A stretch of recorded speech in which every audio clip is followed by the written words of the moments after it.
Alaykum ko'rpacha Buxoro kuzatuvchilari, aziz obunachilarimiz, bizga xo'p. Mana bu Turkman nimasidan keldi, Choyshabidan. Keyin kelsa bemalol telefon qilinglar.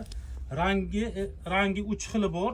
Razmeri keladigan bo'lsak, razmeri 2 metrga 3 metr, даже 2,5 ham chiqadi. Mana juda ham chiroyli narsa.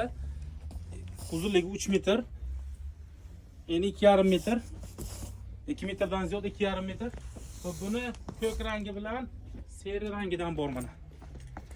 Bizda Buxoroda buni so'zana deydi. Mana. Eng zo'ridan Turkman Pakrival. O'zi asli Eronniki, lekin Turkmandan kirib keladi. O'sha uchun Turkman Pakrival deyiladi. Mana bu yerda yozilgan mana arabcha. Mana Erondan chiqadigan narsa. Bemalol kelasizlar, o'tun narxida qilib beramiz. Narxi keladigan bo'lsak, narxi 300 ming so'm. Razmeri 2,5 ga 3. Ko'rpacha Buxoro kuzatuvchilariga hammalarga rahmat.